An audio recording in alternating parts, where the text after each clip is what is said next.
Acknowledge me! The one! 1 minute and 6 seconds to go. Down by 6. Go Windy! No Mason Wood!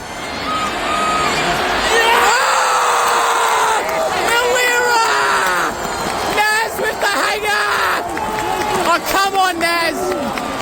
This will tie the game with under a minute to go. Come on, Naz. Out of nowhere. Down from 40 points in this quarter. Come on, Naz. Go, Naz. Come on. Come on, Naz.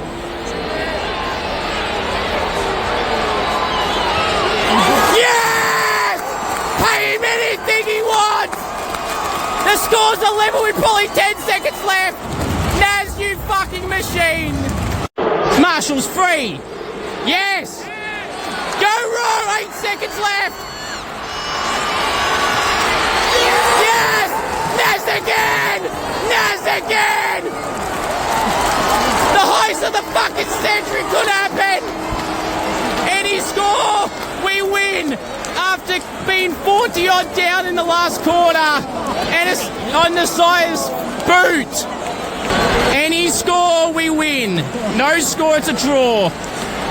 Come on, Naz. Go, Naz. Any score, we win. Come on, Naz.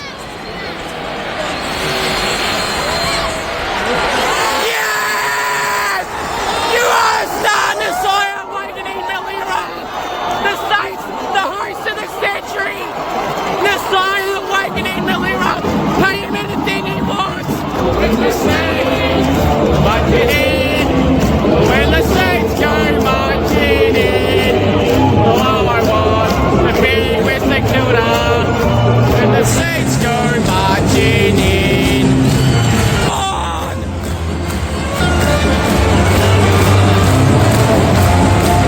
The heist of the century. Thanks, Nasiah Wangini Malira. Pay him whatever he wants. When the Saints marching in, when the Saints go marching in, oh, I want to be Mr. Kilda. When the Saints go marching in, yeah. Acknowledge the tribal chief, Nasiah Wangini Malira. Yeet. Hello, everyone, and welcome to Kick It to Scoops. I'm your host, Scoops, the sole admin of Scoops, and just watching that back while that was playing again for the 50th time I've watched that back, I won't lie. Well, maybe not 50 times, but a bit less than that, but whatever, you know what I mean, a lot. It's just so damn cool to watch it every time. I mean, for a whole range of reasons. People tell me, oh, you're over-exaggerating. Oh, calm down. You just beat Melbourne and they're shit. You're not playing finals. You won one premiership in your existence. Gee, sorry for being excited about my own team having the biggest comeback from 3 quarter time in AFL VFL history. Just sink that in. No other team has done that. So I'm allowed to be excited. We're trying to be dull and boring like half the other content creators that go around these days and only do things for clicks and views. That's passion. That's dedication. Whether we're going great or going shit, I turn up. I get excited for good moments like that from Naz, or the great set play from Rowan Marshall, who should be getting a lot of credit, Rowe, and Marcus Winhager, along with Naz, for all three of them were combined to set up that magical play. You know, magical from Naz, magical from Rowe, magical from Windy. Windy got the last 2 clearances, which led to both Nasiah goals. The last one. And part of the play. And Windy, Naz, and Rowe are all the reason we won with that last kick. Set play, phenomenal. If you have a go at someone, have a go at Melbourne and their midfield crew for not setting up correctly. They had a warning in the game already. Melbourne fans should learn the rule book. It was clearly a free to us because you already had one warning earlier in the game and you blew it. And Max Gorn, your own captain, said they blew it. They knew they already had a warning and that's their fault and they didn't set up well. Up the Sainers, what on Naz, pay him whatever he wants, everything like that. But I shall stop for just a second because I'm not here alone this evening. Apparently she's never coming back. Apparently she doesn't like being on. Well, I don't know what you say to that because she's back again. Kayla, welcome back. Hello, Scoops. Thanks for having me Hello. back. No worries. Apparently you weren't interested no more, but anyway. Good to have you back as usual. The tale of two stories this week, wasn't it? I'm up and about, as you could just briefly hear then, as you heard in that clip and everything like that throughout the week when we're talking, or throughout the weekend when we're talking about our games. And for once, you know how I feel, but just remember, I had my moment this weekend, and you had a disastrous moment for your Lions. You're still on top, or in the top part of the ladder, and we're not making finals. You are, but how are you feeling? I didn't even watch. I watched probably the first 5 minutes, and then as soon as the Suns were up by a lot, I gave up. Really? Yeah, I couldn't watch it. I was meant to be at the game, but the weather was that bad. I was like, I'm not going. The Lions didn't turn up. No, you didn't turn up. Maybe that's why they didn't turn up. They thought Kayla's not there, so stuff it. We're not winning. Who knows? It's a tale of two stories. Now, just briefly, the biggest comeback in AFL VFL history from a three-quarter time deficit of 46 points. I keep saying in the video it was 40. Just makes it even better knowing it was more than 40. It was 46. How were you keeping track of the score? Did you watch the game? Did you catch the back end of the game? Did you even see it at all? Did you have to go back and check it out? What were you like seeing it? And could you believe what you were seeing? So I didn't actually watch, but I was keeping track of the score because I went for Saints on my tipping. Yes, you did. As soon as I saw that Saints were down by a lot, I was like, no, I'm not watching anymore. And then as soon as I saw all the TikTok videos and that of, Nasiah kicking those two goals, I was like, what? It was incredible. It was absolutely incredible. And I kind of lost my voice in that end bit, as you could tell. That was really loud, excitement, everything. Now, I know people will be asking me this, Kayla. They'll be probably saying, is that the best game you've ever attended? Well, for a multitude of reasons, no, it's not. Now, that may be the biggest comeback in AFL VFL history from three-quarter time, but that wasn't my favourite one. My favourite one includes two others, includes probably a bigger comeback than that, was like 50-something points down. I don't know what year it was. Western Bulldogs St Kilda. St Kilda were down by I think exactly roughly 53, 56 points at half-time and won by 5 goals. Now, that, to me, was one of the best ever. That was when Jack Billings, superstar, Miss JB at the Saints, he kicked 5. He had 30 disposals, numbers that are unheard of these days, right? That was phenomenal. And that was probably the biggest comeback at that time, at least, and ever, really, that I'd been at from a Saints point of view. But to me, neither of those were the best game I'd ever been at. There's two other games, and they both involved Geelong, my most hated side, which probably tells you why they're at the top of my favourite list. And one of those was the 2009 round 14 clash. Both sides went in 13-0. The Saints and Geelong were both undefeated. We earned our victories, they didn't. Anyway, and we got there, we were both 13-0 on the ladder. And for Michael Gardner, he took that courageous make, if you remember. He went with the back of the float in the goal square, come out of nowhere, came from the side with his Nick Rewald-esque in terms of courageousness and courage. Back of the flight, cleaned out Harry Taylor in the process and kicked the winning goal about 5 seconds ago in the goal square and continued our winning streak of now 14-0. So that was one that was very special for me. But the most special one of them all, and some people will remember this because this game was vlogged, was about 2023, one of the last games of the season, the Saints versus Geelong. The Saints officially made finals by winning that game against Geelong. We made finals officially after that game, and we officially not only made finals in the process, Kayla, we knocked out my most hated side, Geelong, in the process and beaten them in that individual game. So we made finals, we officially made it, and we officially knocked them arseholes out. So it was such a good feeling. That was probably the best game I've ever been at. And if people remember that game and that vlog, I had to put a graphic over the screen because some person decided to celebrate in the video. Yes, that's a whole another story. That one, I don't think I've ever told you that one. I might tell you later. But yeah, that was probably the greatest game I'd ever been at because it's Geelong and they're my most hated. So otherwise, those two, one on the weekend and that Bulldogs one back then in 2015 range, were some of the best ones ever. Speaking of best games ever, Kayla, what's the best game you've ever attended? Was it last year's Granny? Yes, it 100% was. Actually, no. I mean, the Granny, yes, was amazing, but I actually think the two, like the semis and the prelim, was the best game I ever attended. Coming back, like losing that whole game against GWS and then the comeback at the end was just phenomenal. And then us winning against Geelong was just like, it was just the best feeling ever. And knowing that we were going into the grand final for the second year in a row was even more bittersweet. Yeah.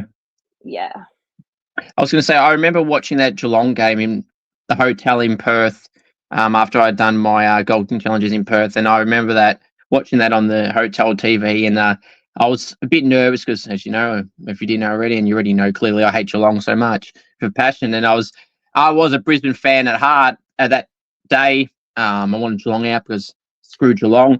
And it was nice seeing you win, but it was so close, wasn't it, that game? It was like goal for goal, and then you got a few goals at the end. Archie, I think it was, wasn't it? Someone got a goal late, and I thought, yes. I watched those Geelong fans cry on Instagram and Facebook and the whole damn lot. It was so funny of them crying, bitching and moaning, and I'm going, yes. Now I've got two teams in the grand final I like. Thank God I have to worry about one team I don't like in it.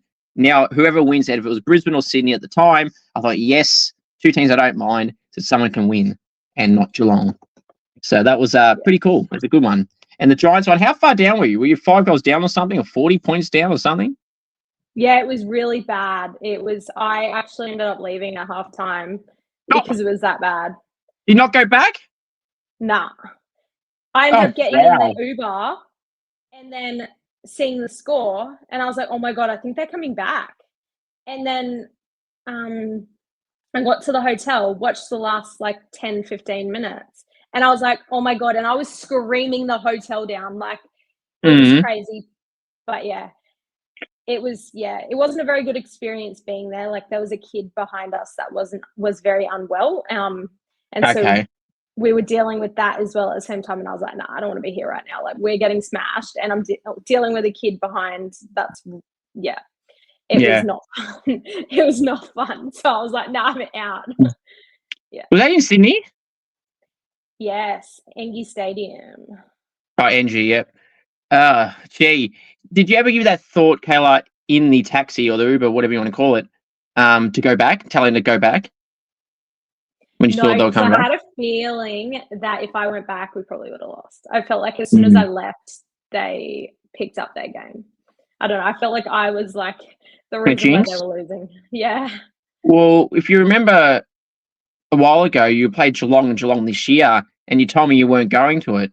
And you said, we're not going to win, it doesn't matter. And I told you will win, and oh, hell, you did. Yeah. That was good. That's because I wasn't there. No. Nah. Well, maybe if you make the granny this year, don't go. We'll see. But you won last year, so that defeats the purpose because you won last year's granny and you went. So yeah, but every home game I've been to at the moment, they've been losing. So it's like I should not go to home games. Just interstate games. Is that how it works? But anyway, There we go. Right, we'll dissect the Brisbane Gold Coast game. I know you don't want to, but it's part of the script. We've got to go through every game, and we can't skip games. But hey, there's a lot of other shit results this week. In fact, all of them were shit, bar ours. So in terms of a margin and everything. So, well, first off, I'll start off with this. If you know any AFL or AFLW players or any State League players or any upcoming draft prospects and you want to send them on the channel in the Gold King Challenge or an interview, please do send me a message on Instagram, AFL Info Live, and we'll try and get something sorted. Now, there is plenty of vlogs and interviews that I've done throughout the weekend. The Saints women's game, the Richmond women's game, Carlton and Geelong, and then the AFL one. All those vlogs are on the channel. More interviews will be coming up shortly, and some that have been previously posted. Go and check them out. We really appreciate it. Right. Now, it's time for that world famous for a reason. Check the analytics. This world famous segment, Scoops goes bang. And kind of Kayla, maybe if she wants. Right. So, okay. Melbourne fans, look, I would say most of their fan base isn't as bad as plenty of other clubs. I mean, I can go through Geelong fans. Don't get me started on Geelong Ferals, Carlton Ferals, Hawthorn Ferals. Some people say Collingwood. I don't as much, but I do see a reason why.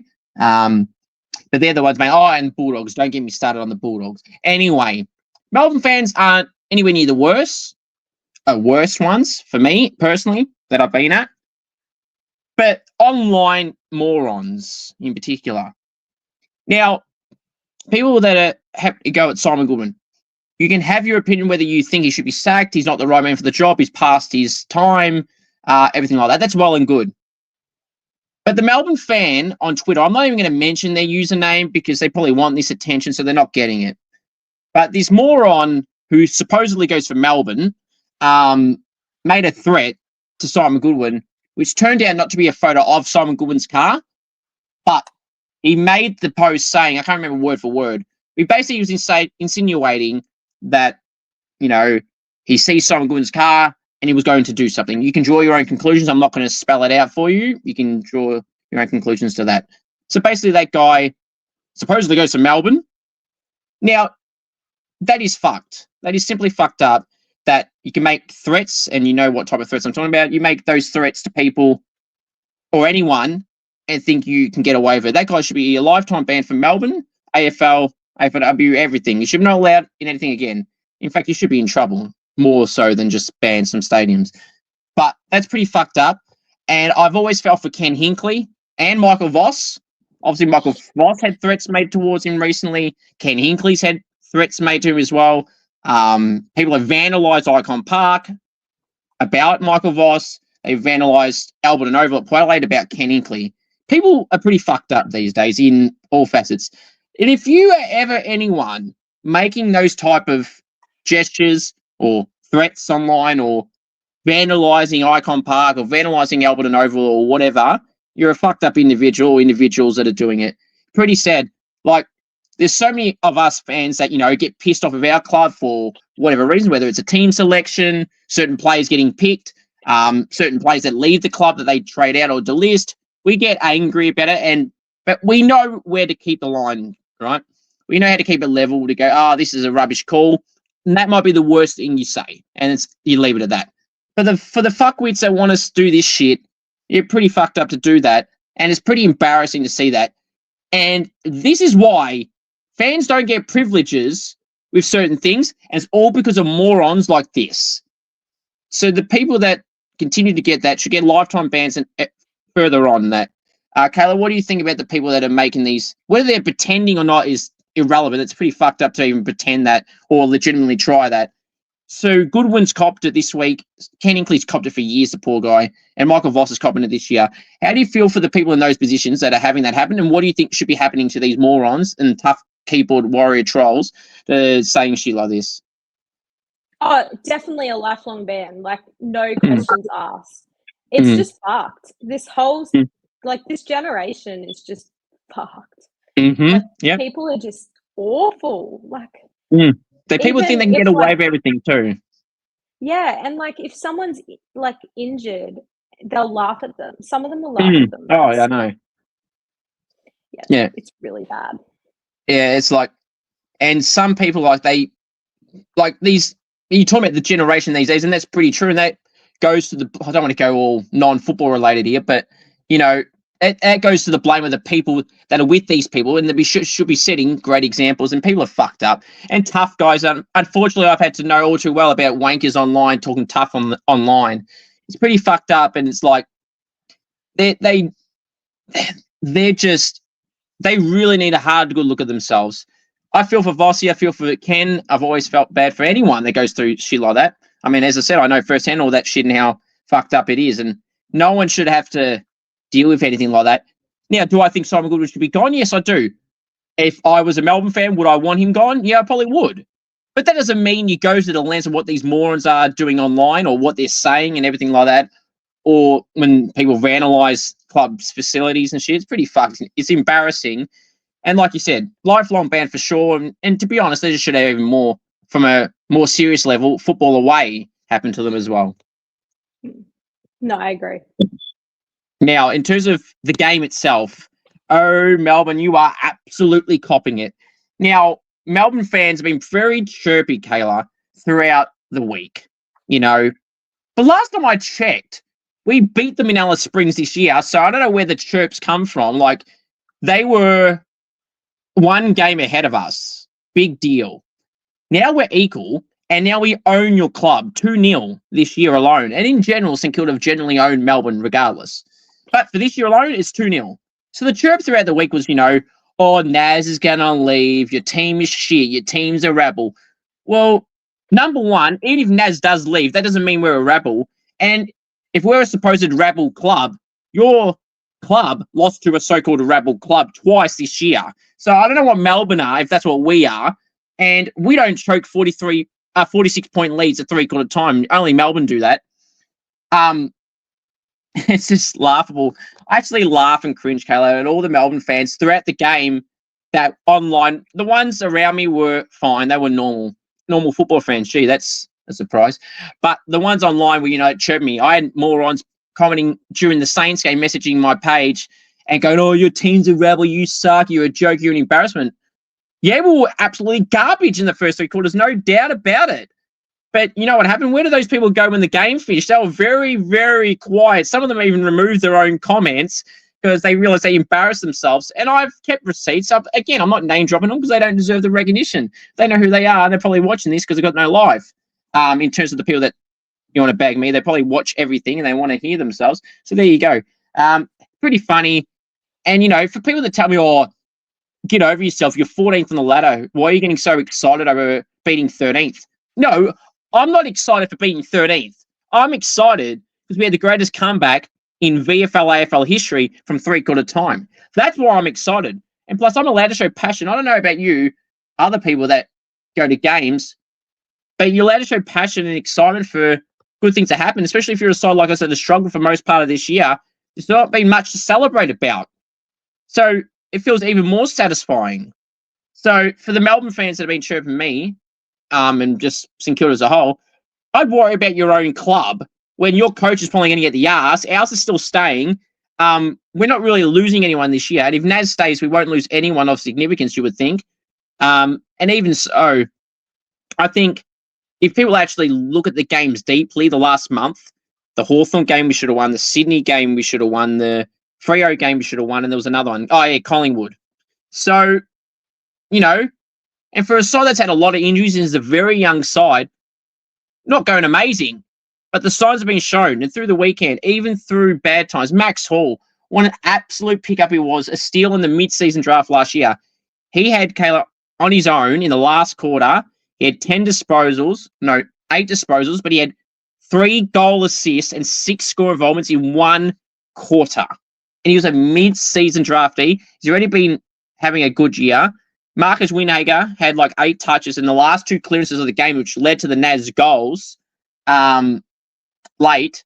And then Rowan Marshall with that set play was simply phenomenal. Hunter Clark had 10 disposals in the last quarter alone, and he was a key part to why we kicked some goals prior to those last 2 goals. So we're going all right. Worry about your own club, and I'll worry about mine. Thank you very much.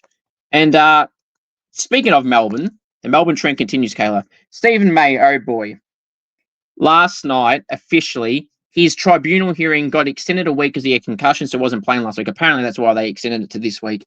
Their appeals board appeal failed. So he's got another 2-week ban. If people don't remember what incident that was the one involving Francis Evans, Frank the Tank from Carlton. Unfortunately, got concussed. We mentioned this last week, Kayla, briefly.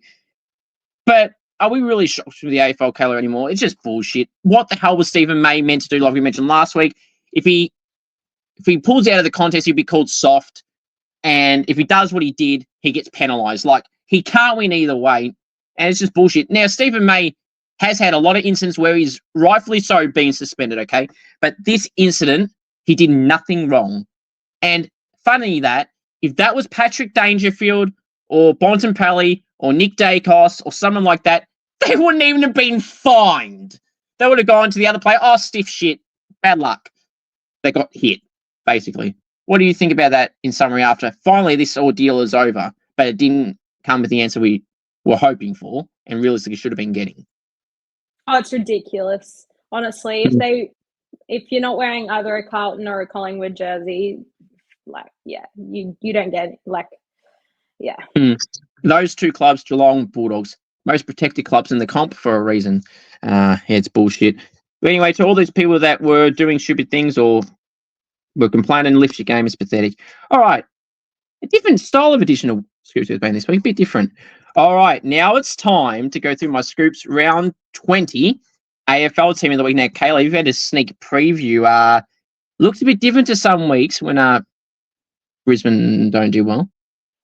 Yeah, none of our boys deserve to even be on there at all. So I'm surprised even one of them is an emergency.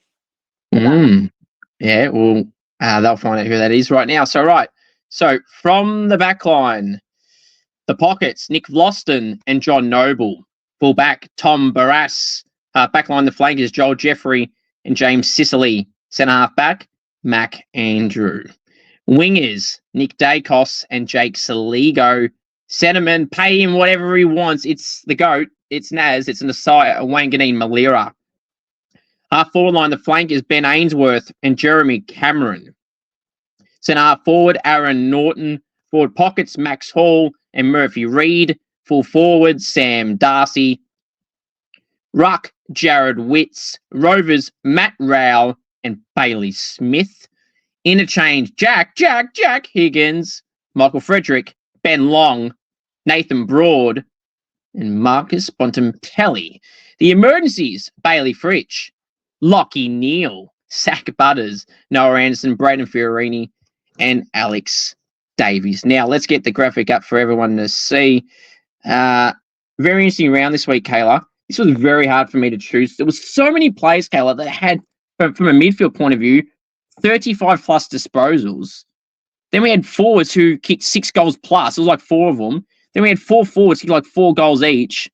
The only easy line to choose this week was the ruck. Outside of that, Kayla, far out, it was hard to choose this week. No, I agree. Now, you were telling me off camera, it's bringing back painful memories of me having Matt Rowell on the poster, is it? Just a bit. Yeah, so there's, let me just count the Gold Coast players just out of curiosity. 1, 2, 3. There's 3 in the back. 3, Ben Ainsworth is 4.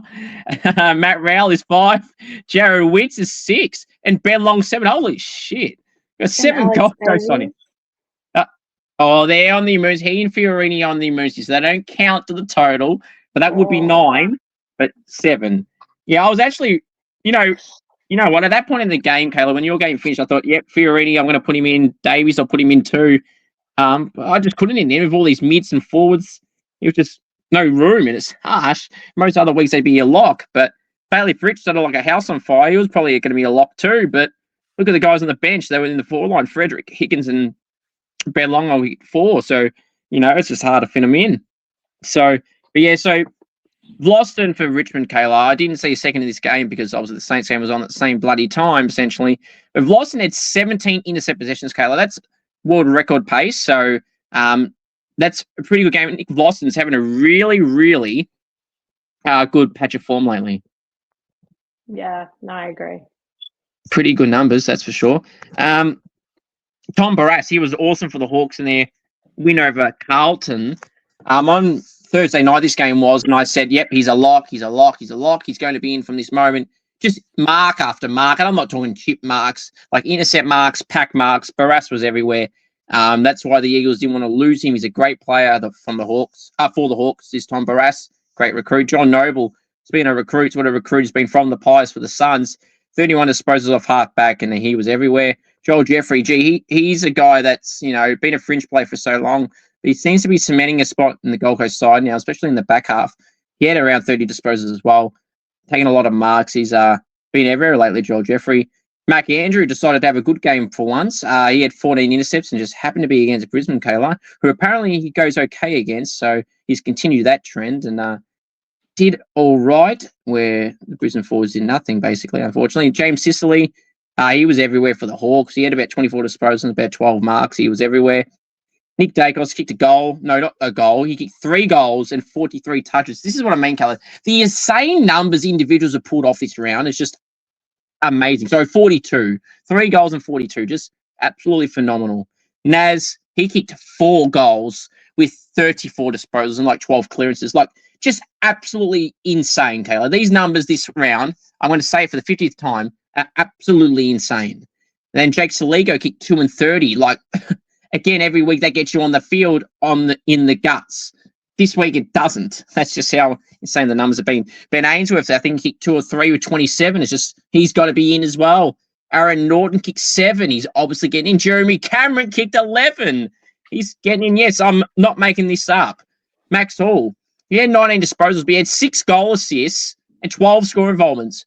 3 goal assists and 6 score involvements in the last quarter, and he had a solid game throughout. In that last game, the last quarter of the last game of the round, he was phenomenal and absolutely warranted. If Maxwell didn't have that quarter he had, we probably don't win. Despite Naz's efforts in the last few plays, if the plays beforehand were Max Hall, that wouldn't have happened. And then we got Sam Darcy, who kicked 6. He was absolutely phenomenal, very, very influential, which is absolutely fantastic. And Murphy Reed, he kicked 2 with about 23 disposals, and he had like 12 score involvements, so he obviously had to get in. Jared Witts. Now, Damien Harwick, Kayla, after the game, was saying how good he was. How good was Jared Witts? Because he doesn't seem to get appreciated. And did you feel like he took full control against McInerney and Fort? Oh, yeah. Our rucks we need to change something in the ruck and our midfield for sure. But Jared, did an amazing job. He owned us big time. He did. Would you say it's time to get rid of the 2 rucks and just play one, or just take one out completely and bring someone like Will McLaughlin back in or another forward? Yeah, we don't need 2 rucks. I don't know why we are putting both the rucks in. Like, keep Big O and just put Fort back and just grab another forward because we need more forwards. Like, did you feel though McInerney's warranting a spot though? He's had the back injury, and I don't think he seems to be playing the way he has in the past. Do you think a few weeks off for him might help? Because obviously he played some VFL while he wasn't in, but then had some time off. Is he part of the problem as a whole? Because it's been a bit of concern, I feel like, since he's come back in. Not his fault, I guess, if he's been injured, but should he be playing? Yeah, he's had his good and bad weeks, but so has Fort, to be honest. But the last few weeks with Fort being in the ruck and McInerney being out, we have played better. So yeah, he played better on his own, Darcy Fort, than with McInerney there. It's an interesting one. So one of them's got to go, I guess, or one's going to play permanent forward and no ruck at all. Because it's definitely a problem there in some times. Matt Rowley's phenomenal, got the best on ground, the Marcus Ashcroft medal, done very well. He had 30-something disposals and 23 contested possessions, like 14 clearances. Absolute superstar is Matt Rowley. He loves those type of conditions, Kayla, as well as he does every week. Bailey Smith, he had 43. Fun fact, I was this close to not putting him in, and people think this is stupid, but look at the numbers of all those other midfielders I've currently read out, right? They're probably all better than him and had better impact. Bailey Smith had a great game, but a lot of them were like, I won't go as far to say they were cheap touches, but they were like non-impactful disposals, a lot of them. He had like 12 clearances, is why he's in as well, but I don't think the impact was there as it was for every other midfielder I have on this list, including the man on the bench, Marcus Bontempelli, who kicked 2 goals, 2 and 35. Nathan Broad was reliable in defence for the Tigers. He had about 12 intercepts as well, so he was very good. Jack Higgins kicked 4. We had a really good game. It wasn't just because Higo kicked 4. His impact around the ground was very good. He even pushed up towards the backline a little bit, Higo, which is unheard of sometimes. He was very good. Frederick kicked 4 for the Dockers, and Bellon kicked 4 for the Suns. And most of those were in the first half. So yeah, he deserved a spot as well. Fritsch was really good. He was the next forward. Butters was definitely the next mid, followed by Anderson, then Neal in that order, and then Fiorini and Davies. So, yeah, that's the team of the week this week. Comment down below what you feel like of that. Who was stiff? Brody Grundy, I suppose, could have been in consideration for the next ruck, but too many mids with good this week, so he misses out. All right, now it's time to go through my Supercoach. And Kayla, I was just telling you off camera, it's not a good week again. I scored 2,457, which is amazing. But the winner for the round scored over 3,000, which I think may be a record for someone, the first person to ever get over 3,000, 3,026. I scored 2,457. I've dropped 2% in the rankings now to the top 14. I'm really not happy with this. I've had a few players get injured. My captain shit the bed. I've had to play rookie some weeks because of the limited trades as well. So it just hasn't worked. And people like Cripps and DeConing, the Supercoach haven't scored well. I blame Michael Voss for DeConing because he plainly played up bloody forward when he's a ruck. He can pinch hit forward, but not permanent forward. That's because Vossi knows he's out to my Saints. And guys like Jai Simpkin, Caleb Daniels even dropped off a little bit. I just can't trade them, though. The limited trades, can't waste them. There's 4 rounds left. You've got like 2 left, so you don't want to get rid of them for no reason. So you need to be smart. So I just have to stuck with them. And Cripps, don't get me started. The guy can't even get over 100 in like 8 weeks. He's got like 1 game in 8 rounds over 100, which is pathetic. And probably he should be out for a week to see if that will help him. But anyway, I've got 3 trades to go starting this round. Miles Bergman, I just found out, is out for the rest of the year. So that's just another one to add to the list. So I might play Tom McCarthy this week. How are you all feeling that your Supercoach team is going? Comment down below how you feel you're going. Now, you have 4 rounds to go, sorry. This is my Scoops fan club. I've dropped 11 spots in that too. Awesome. 64th on the list. The top 5. In 5th place, we have the lads, which is David, Jesse in 4th. We have Jack Doritos in 3rd. We've got the Spud Factory, which is Cameron in 2nd. And on top, as he is most weeks, it's Shano, who people may know from my live stream. So well done, Shano. He's on top. And overall, in the world right now, he's 275th, which is pretty damn impressive when you're talking out of over 30,000 plus people that do Supercoach. But there you go. So well done, Shano on top as of right now. Now, speaking of the games on the weekend, Kayla, we're going to go through them. We got to get through. We got to talk about Brisbane. We got to talk about the Saints and every other game. So round 20. Started on Thursday night, Kayla. It was Hawthorn and Carlton in Sam Doherty's farewell game, 85-61. Hawthorn by 24. Kayla, I feel like this game was one of those ones where Hawthorn started really well, and the damage was done there, and they just played a bit of whatever after that. Carlton got the scoreboard a bit more respectable, but it was all over Red Rover. And it's also all over Red Rover for the career of Sam Doherty, a guy that's been through so much. We detailed it last week, so I'm not going to go over it all again. But it was really nice to see a set play from Corey Durden late in the third, Kayla, for Sam Doherty to get that nice dribble goal. Must have been pretty cool to see. And, just send him off on a personal level, having a solid game in his last game. Yeah, no, it was sad that they didn't get the win. I was hoping for their sake they would, especially for Sam. But, yeah, at least he got a goal in his last ever game. So. Yeah, for sure. And it was a nice one. It was good to see them get around him because that seems to be the only thing they did all night because they were shit. That's the team, that is, not him. He was fine. It's amazing, though, Callum, when they played their last game, I remember back to Dan Hanbury for the Saints who came across from the Swans, his last ever game for us, he had 31 disposals as a mid in his last game, and he was retiring weeks in advance, and that was his last game against his old side, coincidentally. He had 31 touches, and he retired on a fantastic note. We won. Oh, did we win? I don't remember if we won, but he had 31 touches. Gee, it makes me wonder, though. Some of these players retiring, Kayla, have had their, I wouldn't say their best game of their career, but their best game, probably for the season or thereabouts, and it's all over. Like, do they just step up because of their last game? They give it all. They get injured. They don't care because, what could you put that down to? Like, is it motivation because it's their last game and they want a memory to remember? They don't want a shit game to remember, I guess. How do you put it down? I don't know. The last game for each player lately that I keep seeing retiring, their last game is fantastic for every player.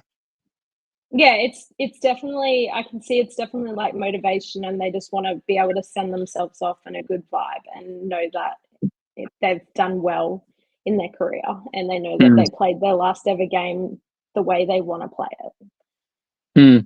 For sure. I mean, Tom Barras was easily Hawthorn's best player. For Carlton, I can't really give you a name that was good. George Hewitt was all right, I guess, but it is what it is. And that game was technically on margin, one of the closest of the round, and it was far from a good game at all. All right, talking about a shit show. Essendon 50, Western Bulldogs 143. Western Bulldogs are 93 points. The Bulldogs smashed Essendon by like 91 points not long ago, like 2 months ago. They've done it again. Same venue, same way. Embarrassing. Essendon have like 13 injuries, so we've got to give them some out. But how long can you use that out for? You play this song not that long ago and you lose by the same margin. That's what I won't accept.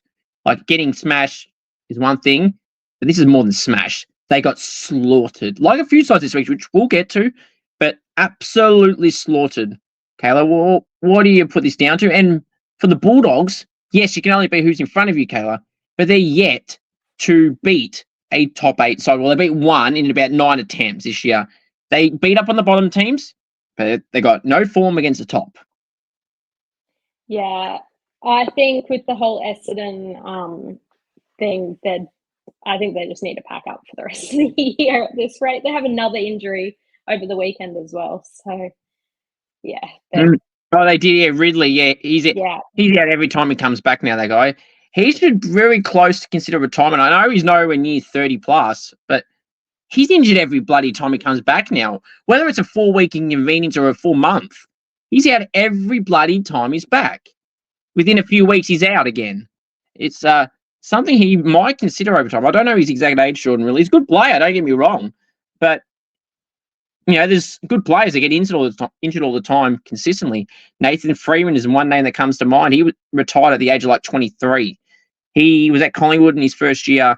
I'll never, ever forget this. Some Geelong arsehole, I don't remember who the player was, Kayla, because I was at that game, I believe, because there was a weird time in football where there was a preseason game where 3 clubs would play each other in like 2 quarters each or some shit.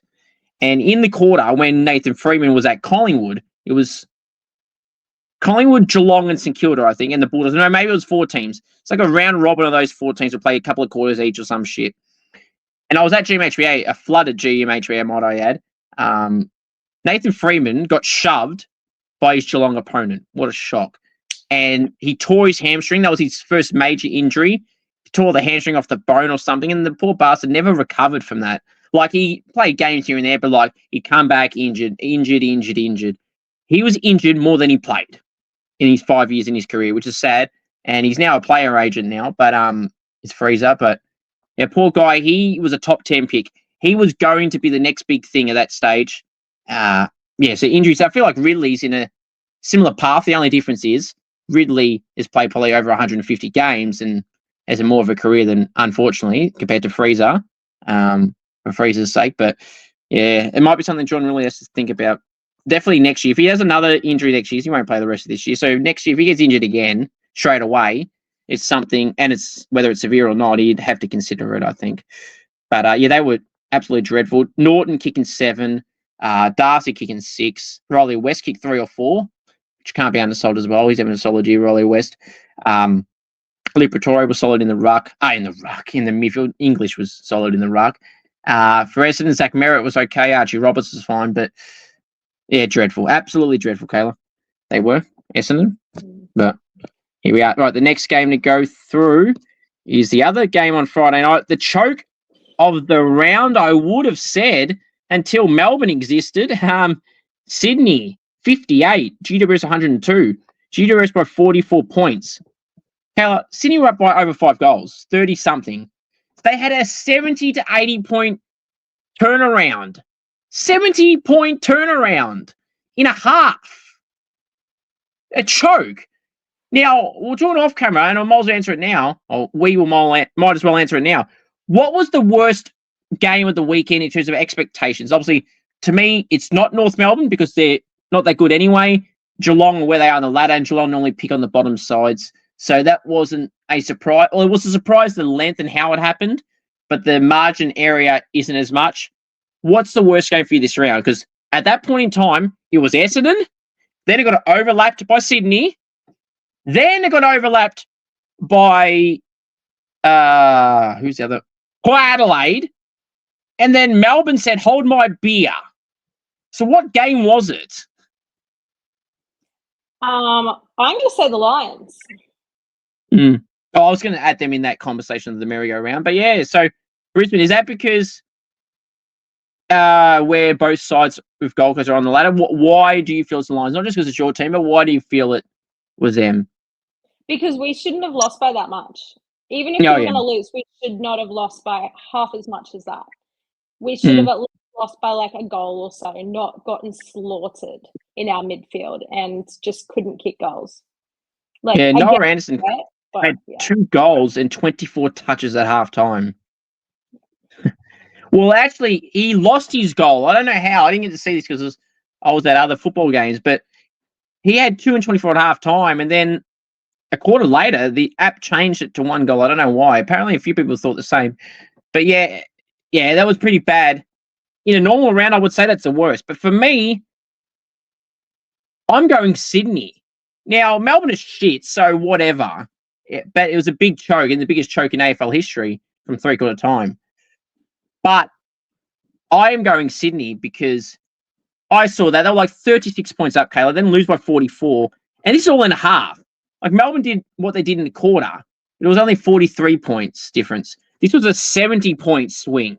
So to me, that's why it's that game. I could have gone West Coast of being non-competitive against Fremantle. I could have gone Port Adelaide, which, to be honest, was my next worst one. Port Adelaide for me was the second worst, and then it was Melbourne. It was just downright awful. All those teams shit the bed. No matter which team you want to pick, they were all garbage for their own reasons. But yeah, that's my opinion, and fair enough that you had Brisbane in that spot, and being a Brisbane fan, obviously it was not one you want to see. But for the Giants, what a turnaround, 70 points. Toby Green has been suspended for a week, which is probably deserved. What did you think about that? Oh, surprised he actually got suspended, to be honest. I'm surprised he didn't get a fine, just a fine. But his comment about Paps at halftime was a bit like, Yeah, I didn't like that. I don't like that. Yeah, that was pretty horrible. And then he backtracked on his podcast about it. Did he? And was like, yeah, he said, I didn't mean for it to sound like that and all that. He meant like that he wasn't fit enough to play because he's been out for so long. And I was like, you did not word it like that. You worded it so different. That part you've just said that he said on the podcast thing, which would have been fair enough. But the way he said on TV, I know it's the heat of the moment. Look, I'm not crucifying the guy. I've got nothing wrong with Toby Green. But yeah, what he said there was pathetic. And he's owned up to it. But like you said, yeah, it's pretty pathetic. And anyone that does that stuff, like you said, on the field or on the camera at halftime, I don't like anyone saying that for anything. So I won't say I like it there because it was pretty poor from him. But obviously he's a captain too, so he should know better now. Obviously. But yeah, his suspension though, he probably did deserve that for that hit to Heaney. And there was a hit too that he kicked Dane Rampy or something as well. That probably should have got a week as well now, seeing that one. They're all protected. Well, to be fair, Toby Green was probably the most famous player that always got gypped. If you remember back to the Luke Dalhouse scissor kick or whatever it was called, there was from that time frame, the guy would get suspended for things that other players wouldn't get suspended for. He was like the guy that the AFL just punished. It's like, yep, you weak. And I didn't like that then, but this incident on the weekend of Heaney was fair enough for a week. And this one with Dane Rampy, I believe it was, where he kicked him in the you-know-what. So I don't think that was good either. And that should be a week. Low blows like that, yeah. This ain't the WWE. I love WWE, but this ain't the WWE, so that's not allowed. So, yeah, not on from Toe, but he's a good player and a good person, but yeah, that wasn't good at all. But yeah, Kayla, Tom Green, Finn Callahan. What a player is Finn Callahan. And that's why the Saints offered him a 9-year deal at around over $1 million at the start of this year when he was out of contract at the end of this year. Not now, he's on a 7-year deal, unfortunately. But at that time, that shows why the Saints wanted him. How good is Finn Callahan? And at 2021, he's rivaling the Will Ashcroft types and everyone like that to show what future he has, along with those other guys that are just, Will Ashcroft and others as well. He's a star for Finn Callahan, and people love their left footers. Yeah, no, I agree. He definitely is a star. Yeah, he's let's just say when you play the Giants, you're like, oh no, not Finn Callahan. Oh no, not Tom Green. Oh no, not Toby Green. Oh no, not Sam Taylor. Oh no, for half the Giants list. When you go up against the Giants, Lockie Whitfield, Lockie Ash, Connor Ryden, Harry Himmelberg, I'll just go on. How damn good are they? Jack Buckley, Lekalia, who will be at the Saints next year, thank God.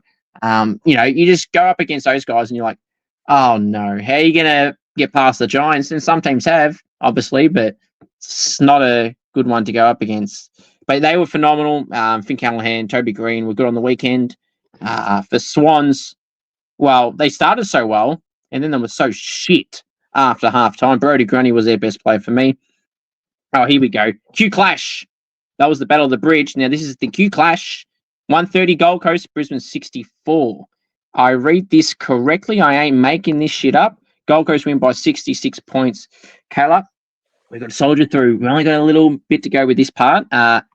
You can say it for the last time. What the hell was that? We just didn't show up. Mm. Just like what the Carter boys say. Like, I don't know if you saw their video. They said that we just let our little brothers win so they can make finals for the first time ever. I think I might have seen a post. I don't see a video, but I think I've seen a post saying something like that. Yeah. Yeah, which I agree. We let them win. Pretty simple. But, I mean, we got slaughtered. So... Yeah. Now, you mentioned before about McInerney and 4, 2 rucks, 1 needs to drop out, whoever that is. What changes would you make going into this week? Would you make radical changes? Would you keep it cool and go it's just a one-off? Would you make minimal changes? What type of changes would you be looking at doing this week, if any? We need to fix our forward line. There's issues in there, and it's just not working. Like, Hipwood is barely scoring, and he's meant to be our full forward. He's barely scoring. I think they eventually need to pull him out and put him in the twos. Yeah, I get agree. Someone like Ty Gallop or Will McLaughlin. Yeah, or Sam Day. One of them, just bring them back and just use one of them. He needs to kick up the ass, I think, a little bit in terms of a selection statement. Because players like that aren't in form, they can't just be handed a game because of their name and what they did in a grand final or a final series. Like, I'm sick of people that say things like this. It's not about Eric Hipwood now. This is about anyone. When people say, oh, but this guy had a good final series 2 years ago, or this guy was good in the grand final. Like, who gives a shit what happened 4 years ago? If they're sputting it up this year for 8 weeks in a row, they're sputting it up for 8 weeks in a row, and they should be treated like a fringe player would be in that scenario and be dropped. Your name shouldn't guarantee you a game. Your title of a captaincy should not give you a game. If you're playing shit, you should be treated like the fringe players do. If you're shit, you're out. Yeah.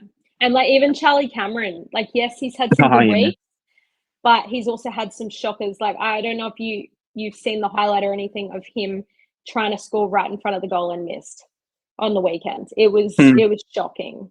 And it's just like maybe he should get returned back to the VFL and get someone else in.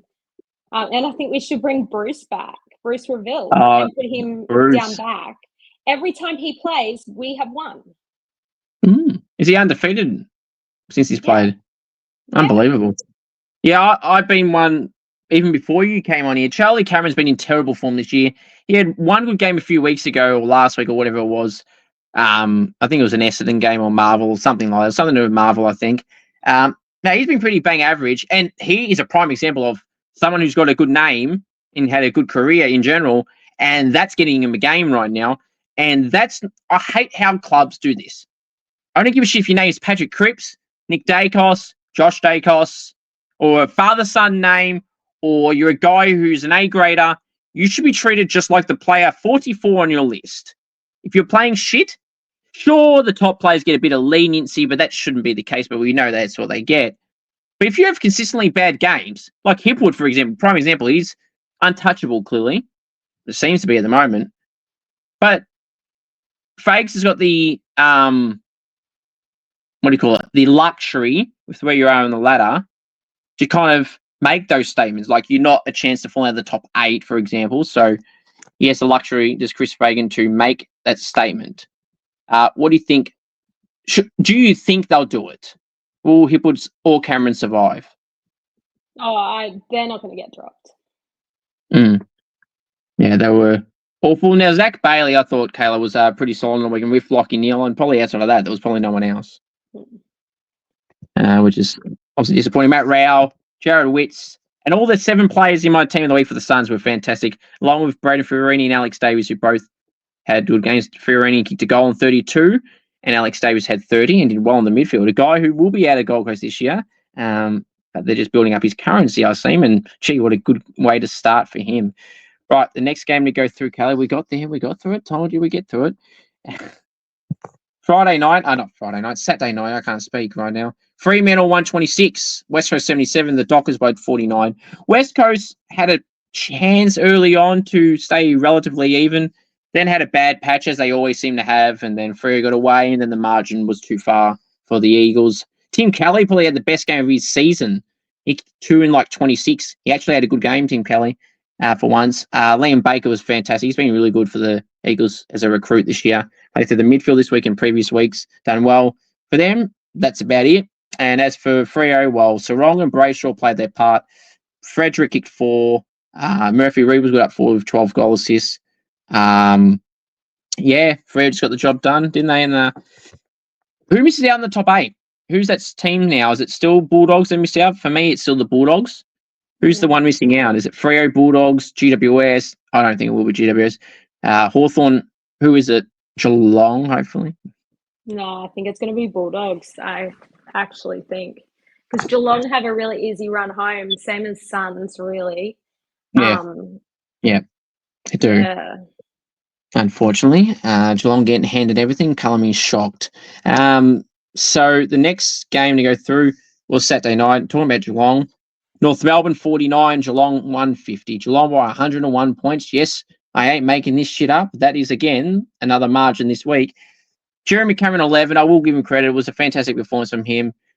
Shannon Neal kicked 4. Sean Manor done okay. Max Holmes did okay. For the Roos, Colby McKercher did really well. Luke Parker played his part as well. But overall, they were absolutely terrible, the Roos. And Geelong, well, they just took the piss. Yeah. It just makes me wonder how we tied to North Melbourne. But don't get me started with North, because we only won by 3 goals or something, I think. Actually, no, we haven't even played them yet. The year before we did that. But, bizarre, I know, right? The next game to go through are the 2 games on Sunday. Make that 3 games on Sunday. 2 games on Sunday. We've got a Saturday night still. The showdown, Ken Hinkley's last showdown. Adelaide 133 to the Power 35. The Crows by 98 points. Absolutely pathetic from Port Adelaide. Absolute dog shit. You know, I'm actually now going to change my answer. I just said before that Sydney's was the worst. And I've just remembered a reason why I'm changing my mind. Sydney's was the worst, and now it's second worst, and everyone else gets bumped down. This was the worst game of the round from embarrassment for Adelaide. And I'm going to tell you why. Showdown, number 1. 2, Ken Hinkley's last showdown. 3, 98 points. 4, in the bloody wet. And you started off okay. It was like 3 goals max in that first quarter. How the hell do you lose by 98 points in the wet, Kayla? Against your arch rivals, which are generally close contests. It's Ken's last showdown. It's a showdown. It's wet, flooded, raining. It didn't rain for the whole game. The ground was flooded. Like, just absolutely embarrassing. How the fuck do you lose like that? 98 points in the wet. I don't know. I honestly don't know with that one. That one, I was really, as much as I'm a Crum supporter, but oh, fuck, you called it that name. Yeah. They were going to put, because the Lions lost, obviously, I was banking on them to lose, so we didn't lose our spot, but they obviously, Port didn't show up as usual. And, yeah. So Port made you feel real better, didn't they? Mm-hmm. It was great. It was great. That was a shit show from the Power. Pretty pathetic. Zach Butters was their only good player. The rest don't deserve to be paid. For the Crows, Peatling, Phil Thorpe, Saligo, Dawson were some of their better players. Josh Worrell as well. Right. Oh, the Sunday games. Richmond, Collingwood. This game wasn't too bad if you want to compare it to everything else. Richmond 57, Collingwood 93, the Pies by 36. You know, to me, Kayla, it was as simple as this. You know, Collingwood were in control. They never had a massive lead, but they maintained their 4-goal or so lead, and it just stayed the whole way through. Taranto and Hopper, Loston and Broad were Richmond's best players. For Collingwood, it was Nick Dacos. It was Josh Dacos. It's always the Dacos brothers. Tim Embry was really good at forward kicking too and had like 10 touches. Had a good impact for them. But yeah, they got the job done. And the Pies, they got the wins on the board, so they don't really need to do anything impressive. They just need to keep winning and they can't lose top spot. And with you losing, they're pretty much got top spot locked up, you would say, as I don't see them losing anytime soon. If they do, I don't think they'll be overtaken by anyone. Oh, you don't see them losing. Oh, poor Lions this weekend. Oh, shit, sorry. Well, they got, well, that was unintentional. They actually forgot they had you. They said, well, okay, I'm not revealing my tips here because we're about to get to that. But it's a 50-50 game, that one, all right? But they'll probably win every other game, all right? All right. I'll give you that one. Okay, great. Because, yeah.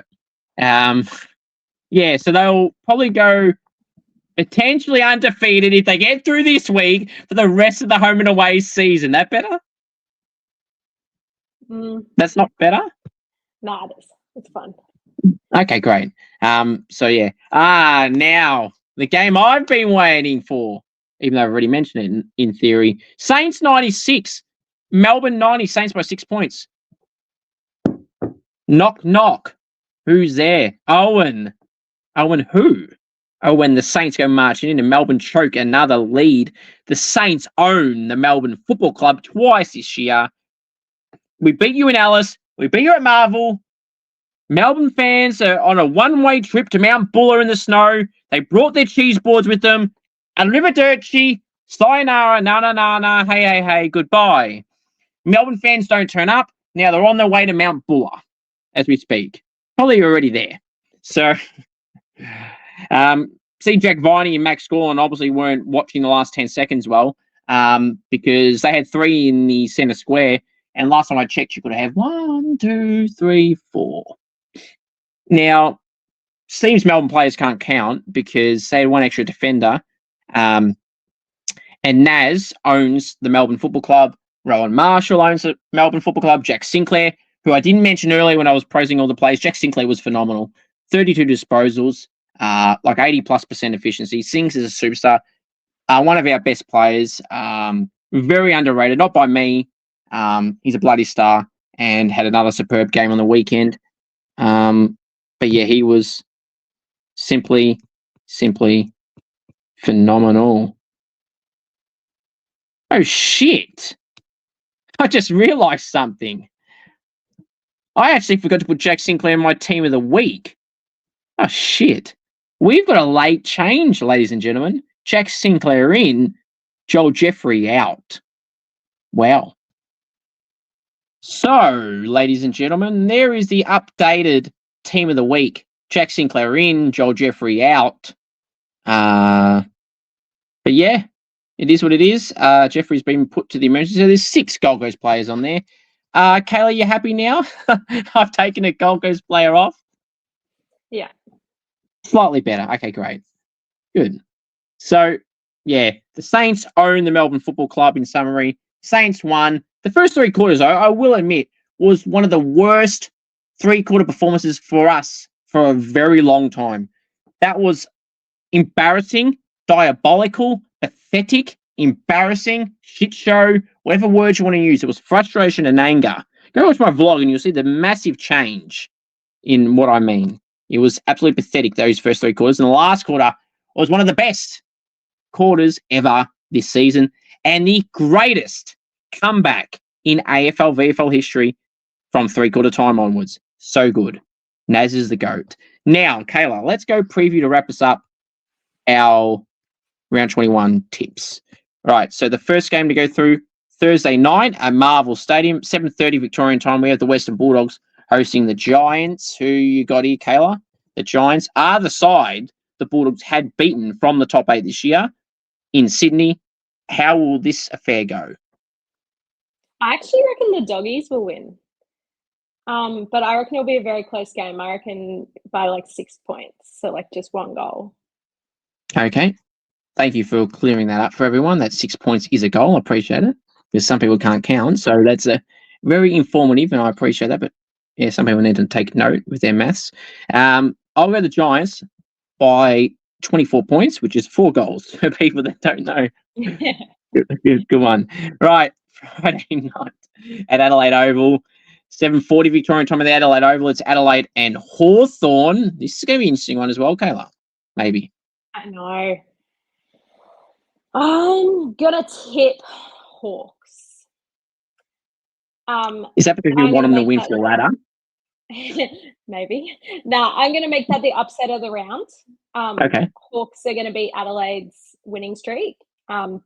by I reckon 2 points. Which is So it'll under be a goal. close. Yeah. I'll go the Crows. 2 behinds, yes, correct. I'll go the Crows by 20 points. I don't think Hawthorn are much chop. Especially when Adelaide are in the form they're in. Right, Saturday, 1:20 at Marvel Stadium. It's Melbourne hosting the Eagles. Who have you got, Kayla? Melbourne. Eagles have Harley Reid out now as well, so they're He's out for the year. Yeah. Yeah, Melbourne and Max Michelangelo is out for Adelaide too. Yep. Melbourne by 12. I'll go Melbourne by 18 points, which is 3 goals. Now look what you got me doing. Right, so next game is Gold Coast and Richmond at People's First Stadium, 4:10 Victorian time. Gold Coast and Richmond. Who you got, Kayla? Gold Coast by 40. 40. I'll go Gold Coast by 28. The next game, which is also Twilight on Saturday. Why are we clashing games again, for God's sake? 4:15 at the SCG. It's Sydney hosting the Bombers. Who you got? Sydney by 50. They're going to be so mad, but these two sides generally have close games at the SCG, Kayla. So I'm only tipping Sydney by 18. These games are generally close, no matter where they are on the ladder. At the SCG, Gary Rowan has great moments there, kicking winning goals for Sydney there against Essendon a few times, I think. Obviously, he doesn't play anymore, but that was just some examples. I'll go the Swans by 18. Saturday night at the MCG, 7:35 p.m. Victorian time. It's Collingwood, Kayla's favourite team, against her other favourite team, Brisbane. Who you got? The Lions by 2 points. Which is 2 behind. It's going to be it's going to be a nail biting. Okay, I hope you don't hear this. Collingwood by 8 points. I just think they'll get the W here. Hey, you didn't hear that? I didn't hear that. Okay, great. Good news. I said Brisbane, by the way. Oh, yeah. Yeah.